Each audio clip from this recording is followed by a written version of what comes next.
আসসালামু আলাইকুম, welcome to another take টক। আজকে আমরা কথা বলবো একটি স্মার্টফোন নিয়ে।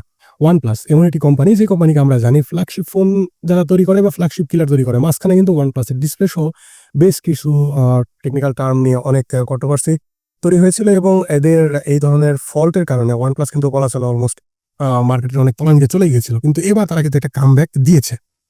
রিসেন্টলি চায়নাতে তাদের OnePlus 15 সিরিজের ফ্ল্যাগশিপ গ্রেডের একটি ফোন লঞ্চ করেছে। যে ফোনটা এখন পর্যন্ত গ্লোবাল লঞ্চ হয়নি, তবে চায়নার যে স্পেক কোয়ালকমের স্ন্যাপড্রাগন 8 Gen 5 প্রসেসর দিয়ে এটা রান করতেছে। খুব শক্তিশালী একটি প্রসেসর এবং থাকতেছে ট্রিপল 15 মেগাপিক্সেলের ক্যামেরা সেটআপ এবং অ্যাডজাস্টেবল পেরিস্কোপিক ক্যামেরা। এছাড়াও এটার ব্যাটারিতেও মোটামুটি একটু আপগ্রেড এনেছে। ব্যাটারি দিয়েছে তারা 7365 mAh এর একটি বড়সড় battery.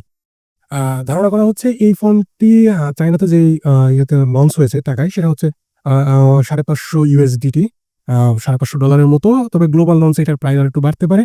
It's a huge amount of price. তারপরেও সকল আদার্স ফিচারগুলো যখন গ্লোবাল লঞ্চ হবে, গ্লোবালি যখন এটার টেস্টিং হবে, আমাদের যারা রিভিউয়ার আছে বাংলাদেশি সহ দেশের বাইরে বড় বড় রিভিউয়ার আছে, তারা যখন রিভিউ করবে তখন বোঝা যাবে অ্যাকচুয়ালি আসলে এই OnePlusটা কি ফ্ল্যাগশিপ গ্রেডের ফোন দিতে পারলো, ফ্ল্যাগশিপ কিলার হলো না কি হলো, সেটা বোঝা যাবে। তো প্রাইসটা কিন্তু মোটেও কম না। এবার আসি চীনের একটি বিষয় নিয়ে। চীন এবং আমেরিকার কিন্তু একটি বলা চলে এআই যুদ্ধ বা দ্বন্দ্বযুদ্ধ কিন্তু চলতেছে বেশ কিছুদিন ধরে। এবং এই এআই যুদ্ধে চীন কিন্তু অনেক পিছিয়ে ছিল, সে তুলনায় আমেরিকা কিন্তু অনেক এগিয়ে ছিল আর কি, টেকনিক্যালি অনেক বিষয়গুলো থেকে। বিশেষ করে আমেরিকা চিপ ম্যানুফ্যাকচারিং এ অনেক এগিয়ে ছিল, কিন্তু আমরা জেনেছি রিসেন্টলি চীনও কিন্তু চিপ ম্যানুফ্যাকচারিং এর দিকে অনেকটাই এগিয়ে গিয়েছে এবং তারা একটা সফটওয়্যার তৈরি করেছে, যে সফটওয়্যারের মাধ্যমে অ্যাকচুয়ালি আমাদের চিপের ডিজাইন তৈরি হয়।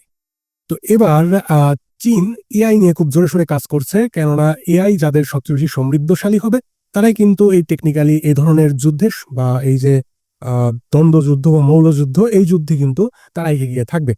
তো চীন যেটা করতেছে, তাদের এআইটাকে খুব বেশি সমৃদ্ধশালী করতেছে এবং বিভিন্ন রিসার্চার এবং আন্তর্জাতিক মানের গবেষকের মতে যাদের এআই যত বেশি সমৃদ্ধশালী এবং উন্নত হবে, তারাই পরবর্তীতে প্রযুক্তিগত যুদ্ধে বা প্রযুক্তিগত প্রতিযোগিতায় সবার আগে এগিয়ে থাকবে। আমরা জানি চীন কিন্তু খুব ফাস্ট ডেভেলপিং এই এআই সেক্টরে, এবং চায়না যত এআই গুলো আছে এগুলো কিন্তু খুব অ্যামেজিং কাজ করতেছে। তো ধারণা করা যায় নিয়ার ফিউচার, 2-3 বছরের ভিতরে চায়না এআই গুলো এমন পর্যায়ে চলে যাবে, কৃত্রিম বুদ্ধিমত্তা সম্পন্ন এমন একটা পর্যায়ে চলে যাবে, তারা নতুন একটি মাইল ফলক তৈরি করবে। তো আমরা আশা রাখতেছি সেই দিনগুলো দেখার, এবং পাশাপাশি আমাদের নিজেদেরকেও ডেভেলপ করতে হবে, তার সাথে কোপ আপ করে ওঠার।